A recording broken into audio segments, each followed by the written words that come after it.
Bien, pues hola de nuevo, un saludo para los que nos ven por YouTube. No sé a ti, pero a mí me intriga mucho quién nos está viendo, porque no sé cuántas personas somos aquí, pero las visitas en YouTube son entre el doble y el triple de las personas que estamos aquí. Entonces, si puedes dejar un comentario, quién eres, de dónde nos ves, para saber un poco qué personas nos están viendo, sería súper chulo si quieres hacerlo. Así que, hola a todos, vamos a disfrutar ahora de un tiempo de la palabra del Señor.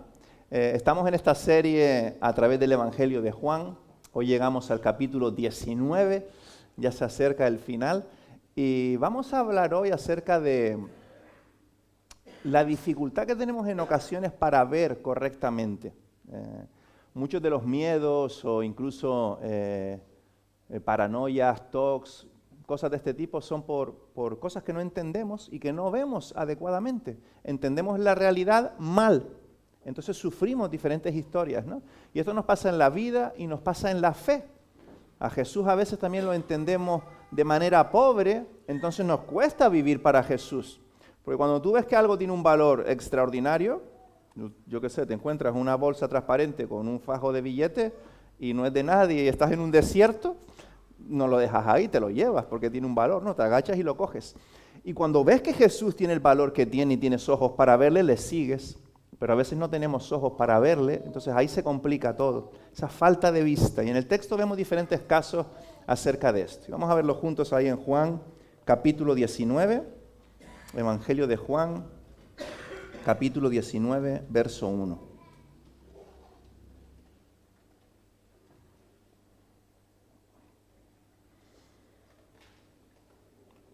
Vamos a meternos juntos en esta narración de lo que sucedió hace ya unos 2000 años.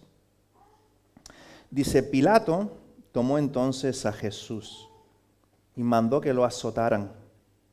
Los soldados que habían tejido una corona de espinas se la pusieron a Jesús en la cabeza y lo vistieron con un manto de color púrpura. ¡Viva el rey de los judíos!, le gritaban mientras se le acercaban para abofetearlo.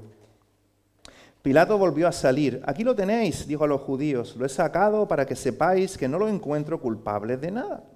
Cuando salió Jesús llevaba puesta la corona de espinas y el manto color púrpura. Aquí tenéis al hombre, les dijo Pilato. Tan pronto como lo vieron, los jefes de los sacerdotes, los guardias, gritaron a voz en grito, crucifícalo, crucifícalo. Pues lleváoslo y crucificadlo vosotros, replicó Pilato. Por mi parte no lo encuentro culpable de nada. Nosotros tenemos una ley y según esa ley debe morir, porque se ha hecho pasar por hijo de Dios, o sea, por Dios. Insistían los judíos. Al oír esto, Pilato se atemorizó aún más, así que entró de nuevo en el palacio y preguntó a Jesús, ¿de dónde eres tú? Pero Jesús no le contestaba.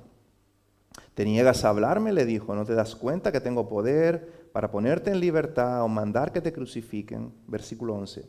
No tendrías ningún poder sobre mí si no se te hubiera dado de arriba, dijo Jesús. Por eso el que me puso en tus manos es culpable de un pecado más grande. Desde entonces Pilato procuraba poner en libertad a Jesús, pero los judíos gritaban desaforadamente, si dejas en libertad a este hombre, no eres amigo del emperador. Cualquiera que pretende ser rey se hace su enemigo. Al oír esto, Pilato llevó a Jesús hacia afuera y se sentó en el tribunal en un lugar que llamaban el Empedrado, que en arameo significa Gabatá. Era el día de la preparación para la Pascua, cerca del mediodía. Aquí tenéis a vuestro rey, dijo Pilato a los judíos. Fuera, fuera, crucifícalo, vociferaron. ¿Acaso voy a crucificar a vuestro rey?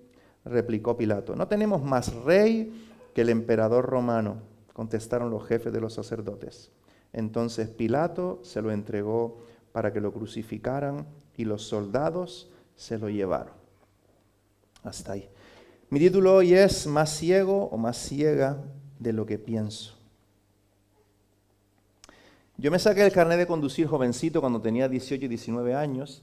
Esto fue decisión de mis padres, ellos tuvieron que pagar las consecuencias. Y mi padre, en ese entonces, yo tenía 19 años supongo ya, me compró un coche viejo, tenía ya muchos años, pero estaba en buen estado, especialmente de chapa y pintura y tal, estaba en buen estado. Pero ¿qué sucedió los primeros meses con ese coche? En los 3 primeros meses Yo que me creía un superpiloto, tuve 3 accidentes en los 3 primeros meses. El primero fue por el paño izquierdo del coche, entré en una rotonda y tal, sin mirar bien. Mi padre dijo, bueno, habrá pasado algo y tal, y aquello me lo arregló. Ya el segundo dijo, mira, el mecánico enderezó aquello y quedó como quedó, y así fue quedando el coche, ¿no?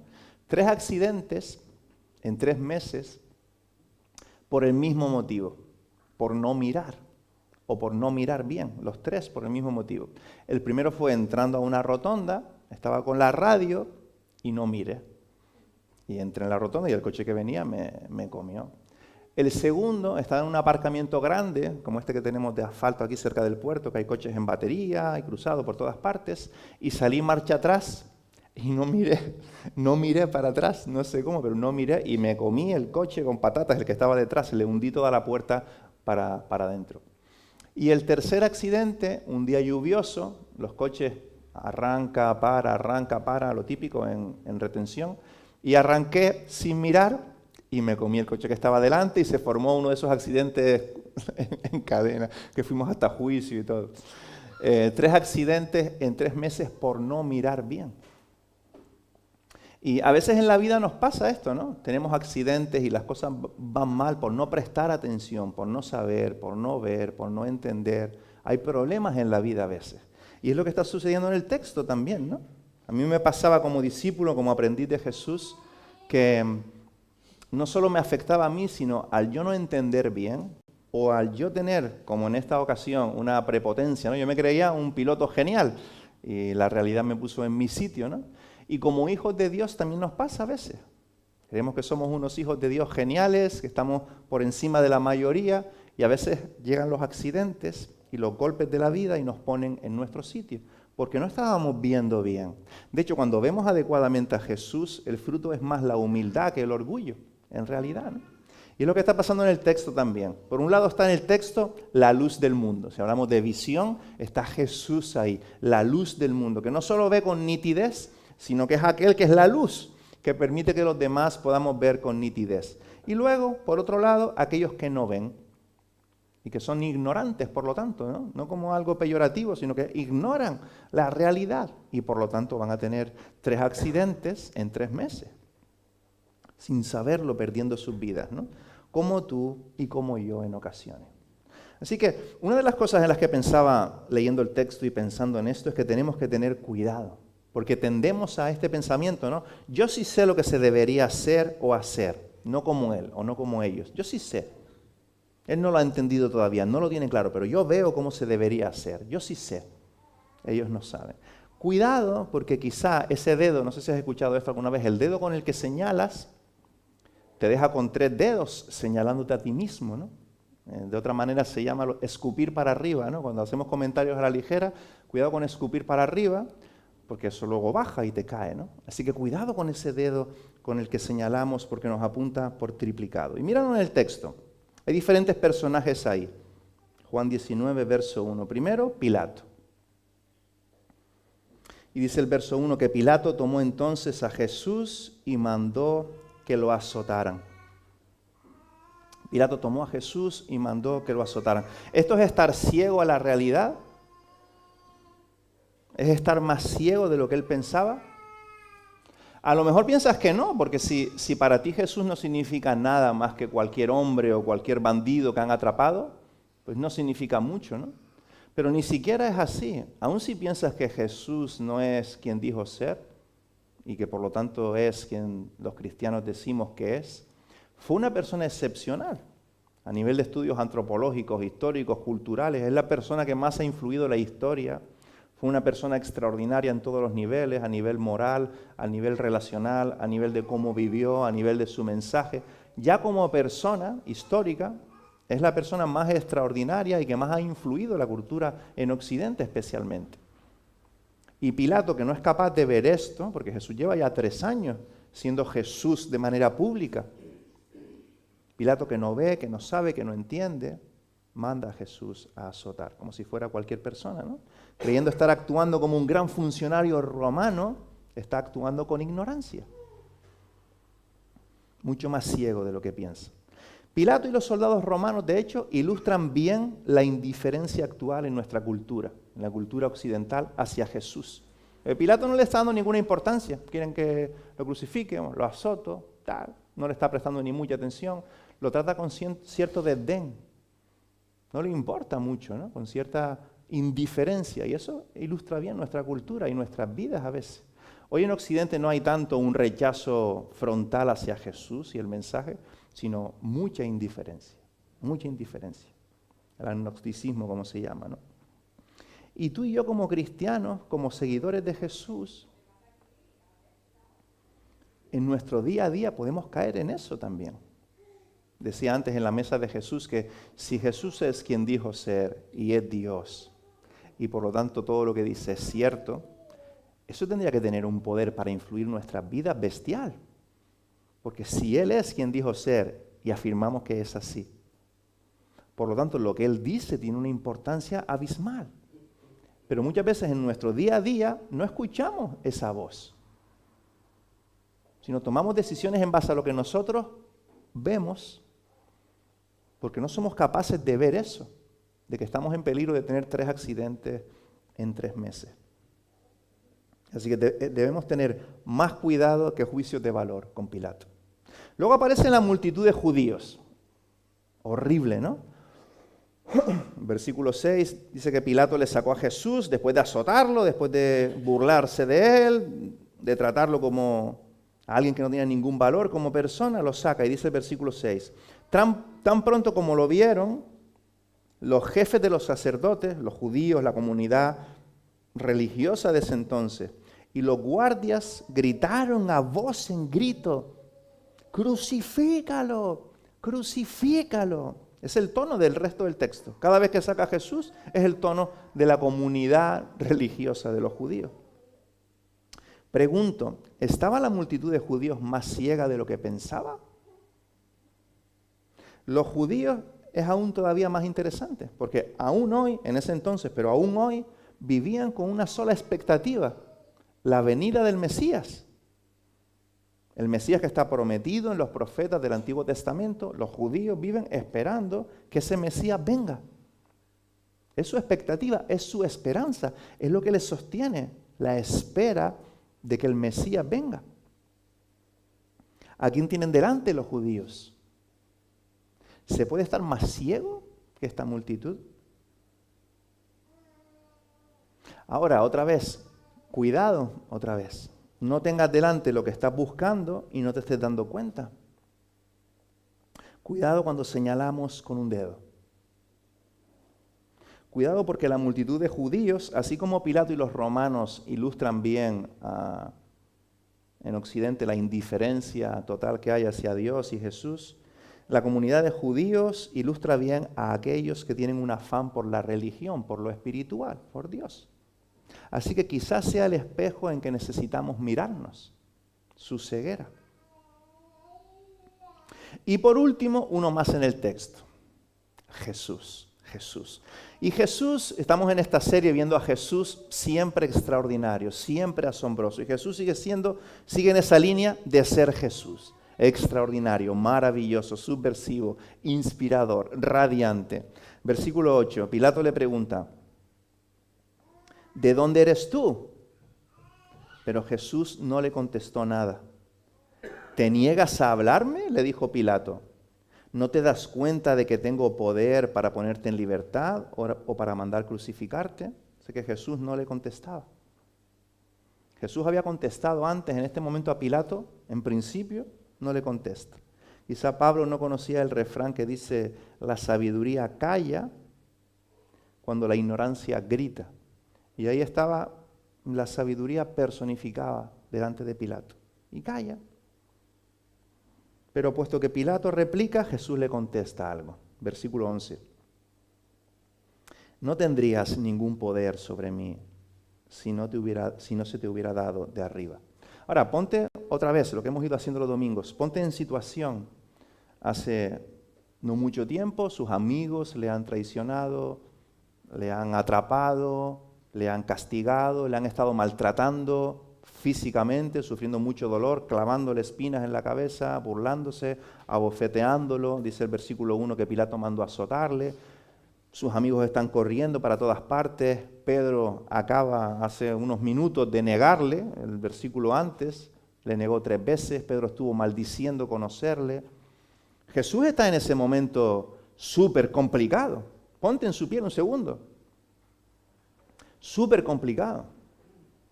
Pero Jesús está enfocado totalmente. No tendrías ningún poder sobre mí, Pilatos, si no se te hubiera dado de arriba. De hecho, Pilato, vemos en el texto que quedó muy impactado por ese enfoque, esa determinación de este Jesús tan especial. Intentó liberar a Jesús, es lo que acabamos de leer, pero le pudo más el miedo, la presión, el quedar bien. Jesús, aún en esta situación tan dura, sigue siendo Él. Sigue siendo la luz que necesitamos para poder ver. Pero como dice otro refrán, no hay peor ciego que el que no quiere ver. No hay peor ciego que el que no quiere ver. Entonces, un tip inevitable en este momento del texto. No giremos la cara, como Pilato, cuando la luz de Jesús está cayendo sobre nosotros. Hay momentos, a veces pequeños, a veces sencillos, a veces pesados, trascendentales, que Jesús nos habla. Hay momentos que tú estás maquinando cierta situación oscura, te estás alejando, estás con ciertos miedos, con ciertas mentiras, y hay momentos en la palabra, una sensación, quizá el mensaje de otro cristiano, hay momentos que Jesús habla, que Jesús enfoca su mirada sobre ti. A veces son ligeros, a veces muy claros, y es muy fácil no hacerle caso, no querer escuchar, como Pilato y los romanos, no sentarte a debatir con ese pensamiento, con esa voz, sino simplemente seguir caminando, antes de que lo escuche más claramente, ignorarlo, y casi como que no sucedió. Estos dos grupos de personas, el tip inevitable aquí es no hagamos eso. Podemos ver en el texto que Pilato y la multitud están haciendo el tonto, porque es Jesús quien está ahí. No hagas tú el tonto, ni yo tampoco. Este llamado para nosotros hoy, cuando Jesús está hablando, no giremos la cara. Escuchemos. ¿Por qué tenemos esos miedos diabólicos como si Él quisiera algo malo para nosotros? Quizás nos quiere guardar de algo que estamos empeñados en hacer, pero es que eso no te conviene entonces. Él es la luz, Él es la vida, Él sabe que te conviene, Él te ama como nadie te ha amado, nunca. Entonces no giremos la cara cuando la luz de Jesús está cayendo sobre nosotros. Levanta la vista, mira al que ya te está mirando a ti, para que no tengas 3 accidentes en 3 meses. Mira a Jesús, escucha a Jesús, confía en Jesús para vivir de verdad. Y si has tenido algunos accidentes, bienvenido al club, hay una mutua para eso. Vamos a tener accidentes porque es que somos tontos. Es así, somos ignorantes. Yo el primero, porque si tuviéramos una conciencia clara de quién es Él, nunca elegirías pecar. Nunca, porque lo verías tan claro que Él es mejor. El problema es que tenemos una miopía constante con la que Dios está trabajando. Estamos en una óptica de largo plazo. Estamos ahí intentando ver mejor. Y parte del camino cristiano es, en esa mesa, no en otras cosas, sino en esa mesa, donde Jesús está presente y Él es el protagonista y lo que Él hizo en la cruz, ir entendiendo que Él es mejor. Entonces, un amor más grande que te satisface más, te ayuda a dejar el pecado atrás. Entonces, no es tanto una lucha, simplemente es elegir lo que estás viendo que es mejor. Y a veces es la experiencia. Yo tengo esa experiencia de muchas veces testear por las malas o por las buenas que Él es mejor. Esa experiencia te da también un bagaje. Y a veces yo, estas semanas pasadas atrás, pasándome en momentos de tentación de querer hacer algo malo, tú deseas hacer eso. Yo deseo hacer eso. Mi sensación es que hacer eso es mejor. Me va a aportar felicidad o voy a escapar, lo que sea. Pero esa experiencia previa que tengo de que Jesús es mejor, no solo una teoría, una experiencia, me ayudan a decir, no lo veo, no lo siento, mi corazón quiere aquello, pero sé y voy a confiar en que Él es mejor. Salvar ese valle confiando en que Él es mejor. No solo es un legalismo, es un ver, es un ver. Y Él sabe repararnos en el camino. En el proceso vamos a caer 1000 veces, lo sé porque a mí me pasa, entonces a ti te va a pasar, pero Él es experto en reparar. De hecho, todo esto, lo que estamos leyendo, Juan 17, Juan 18, Juan 19, todo esto en nuestro texto hoy está sucediendo. ¿Por qué? Porque Dios en Jesús está determinado a repararte.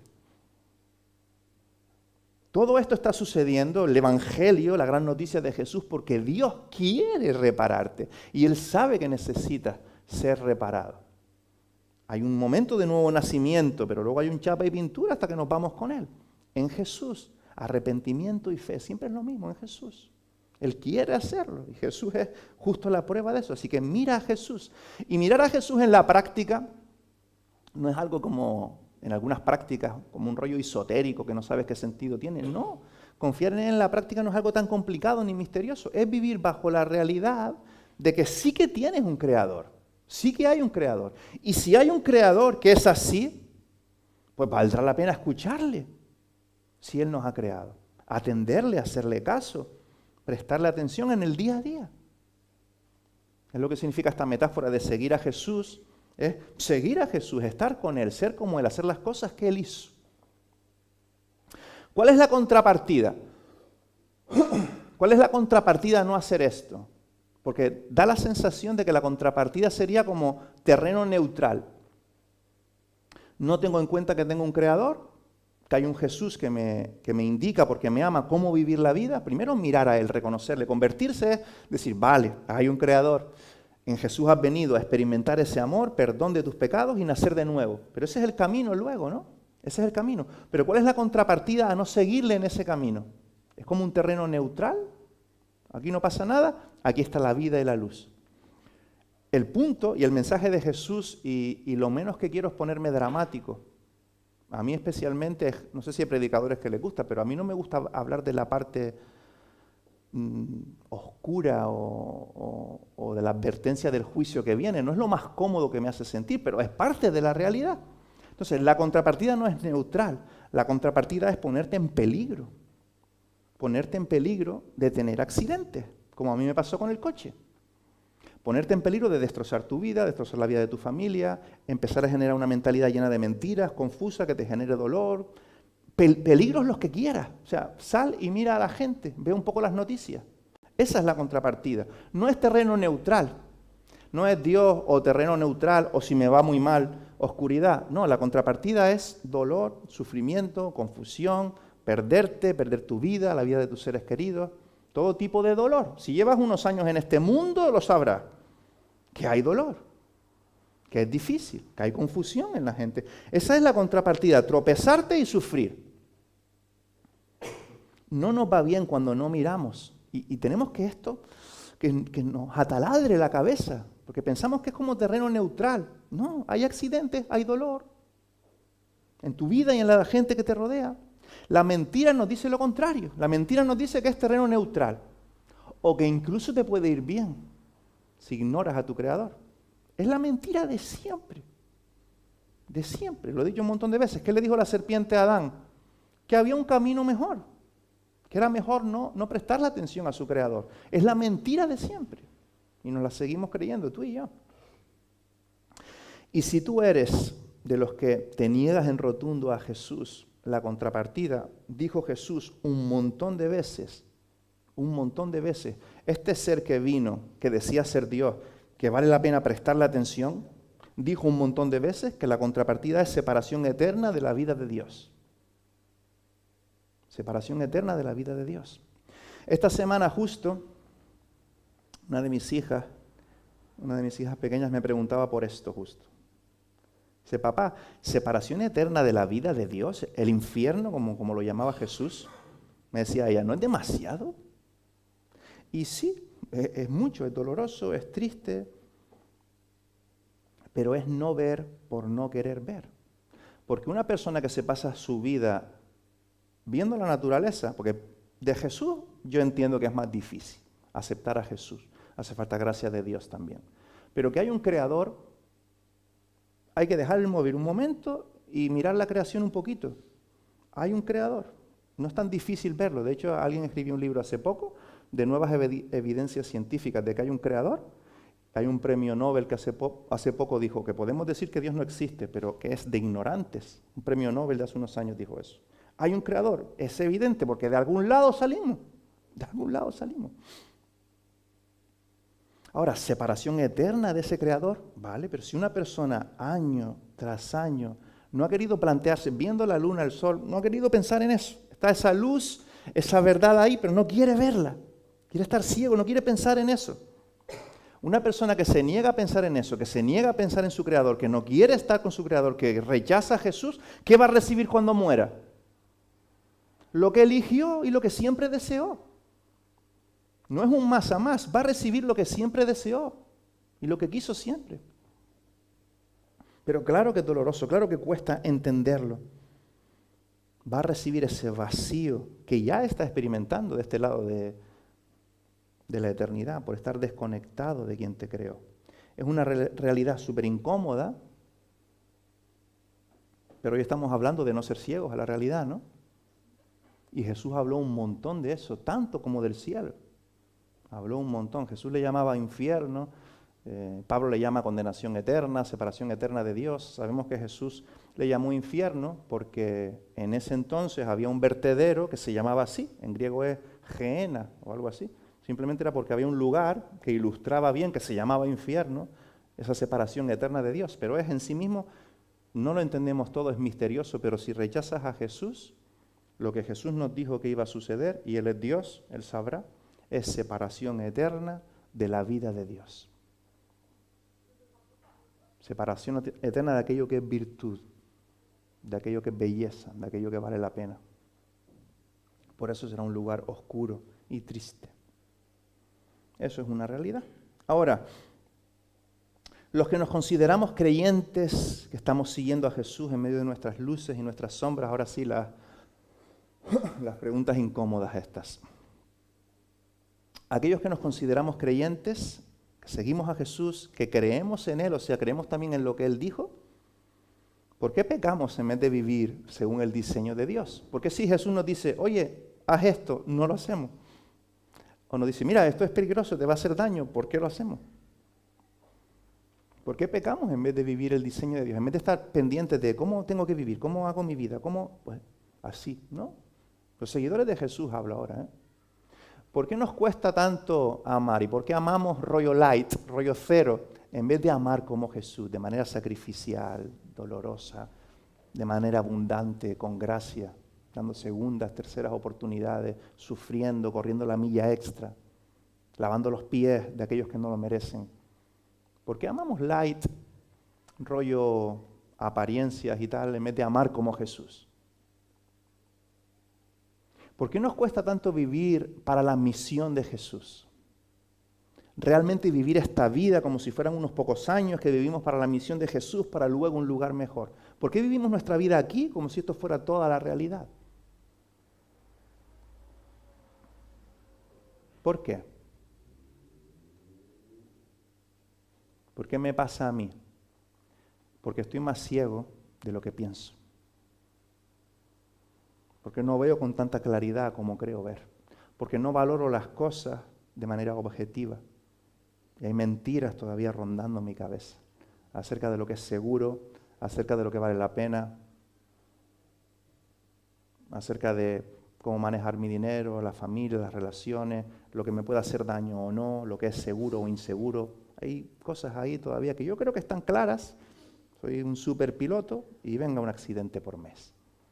Nos cuesta por eso. Entonces, vale la pena, si a nivel al menos teórico ahora, si a nivel por lo menos teórico hemos conseguido por el texto concluir que sí, que mirar a Jesús vale la pena y ser un poquito más conscientes de su realidad, miremos más, prestemos más atención. No giremos la cabeza cuando Jesús habla. Cuando vemos con claridad, si eres un hijo de Dios, lo habrás experimentado, cuando ves con claridad su amor, quién Él es. Cuando te sientas en esta mesa y estás viendo la mirada de Jesús, no cuesta tanto dejar de pecar. Es en esos momentos que dices, vale, Señor, voy a dejar esto. ¿Por qué? Porque has visto algo que vale más la pena. Cuando en esta mesa, cuando en un momento en la Escritura, con un amigo, con un hermano, ves un poquito mejor a Jesús, te cuesta menos amar. De hecho, a veces puedes experimentar el deseo de encontrar a alguien a quien amar, porque ese amor que desborda necesita invertirlo en alguien más. Da igual quién, el primero que aparezca, porque has visto algo. Y cuando eres consciente de la realidad en el tiempo en el que estamos de la misión, vives para la misión y sacrificas tus recursos, tu tiempo, tu vida, pones en riesgo tu zona de confort por una misión, una guerra, un reino que está avanzando, que vale la pena, y lo has visto que vale la pena. Pero si no vemos, estamos perdidos.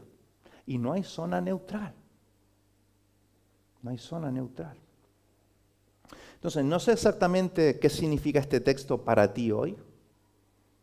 De verdad que estoy orando por aquello que significa para mí y poder ver con mayor claridad, porque puedo notar, cuando pienso en todo esto, la oscuridad la atiendo en mí, en medio de la luz de Jesús. Escuchemos al Espíritu. Escuchemos al Espíritu. El texto, lo que está sucediendo, Jesús hablando, y escucha al Espíritu. Él habla, Él sugiere, Él redarguye, Él te atrae. Escucha al Espíritu. No le gires la cara al Espíritu. Escucha, te conviene, te conviene. Él te ama. Y vamos a terminar con un texto que habla de esta realidad de ver mejor para experimentar y vivir mejor. En la segunda carta de Pablo a los Corintios, capítulo 3. Segunda Corintios, capítulo 3. Leía hoy Sarai al iniciar el servicio, en los saludos iniciales, ese texto del Salmo. Imagino que David escribe esto en esos momentos de lucidez. Porque David sabemos que tuvo momentos de mucha ceguera también, como tú y como yo, de elegir mal. ¿Por qué? Porque pensaba que eso era mejor. Pero hay momentos de nitidez, y ahí en el Salmo 119, versículo 18, cuando escribe ahí David, abre mis ojos para ver tus maravillas. Abre mis ojos. Quiero ver más. Esa es la oración. Esa es la oración. Y este texto dice en el verso 17, 2 de Corintios 3, 17, donde está el Espíritu del Señor, allí hay libertad. Esa es la verdad que tienes que escuchar. La mentira todo el rato es la misma, la mentira tuya, la mía o la del enemigo, de donde venga. Que en la oscuridad, en tu forma de ver las cosas hay libertad. Eso es mentira. Donde está el Espíritu del Señor, allí hay libertad. Así que, 18, todos nosotros, a quienes nos ha quitado el velo para comenzar a ver, podemos ver y reflejar la gloria del Señor. El Señor nos hace más y más parecidos a Él, mientras vamos viendo más y más, a medida que somos transformados a su gloriosa imagen. Padre del cielo, gracias por este momento hoy, en esta escena, con Pilato, los soldados romanos, la multitud de judíos y nosotros ahí en medio de todo eso. Y Pedro y Juan también, que lo vimos la última vez. Pedro y Juan ahí negándote, maldiciendo, y ahí nosotros en medio de todo eso.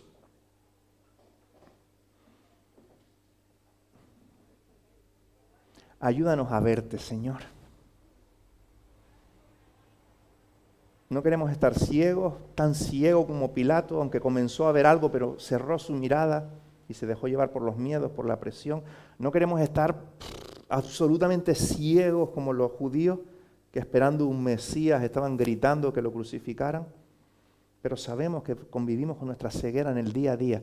Así que, Señor, por favor, queremos verte mejor, con más claridad, para que allí donde está tu Espíritu seamos más libres. Disfrutar más de lo que es la vida con mayúsculas y amar mejor. En vez de elegir el pecado, elegirte a ti porque eres mejor. Y vivir para tu misión porque es mejor. Y nos espera un mundo mejor. Pero abre nuestros ojos para que no sea algo de momentos en los que por nuestra determinación momentánea hacemos algo, o por nuestra fuerza hacemos algo, sino que sea un impulso de dentro de nuestro ser, de tu espíritu, porque hemos visto y experimentado que tú eres mejor. Danos ese regalo, dale ese regalo a esta iglesia, una iglesia que ve quién eres y el valor que en Jesús tienes, y que no pueda hacer otra cosa que vivir para ti. Como decía Pablo, estoy constreñido, obligado por el Espíritu de Dios. Y te pedimos perdón, Señor. Te pedimos perdón porque sabemos que la mayoría de las veces es porque giramos la cara, no queremos ver la verdad. Te pedimos perdón por nuestra oscuridad, te pedimos perdón por nuestro orgullo.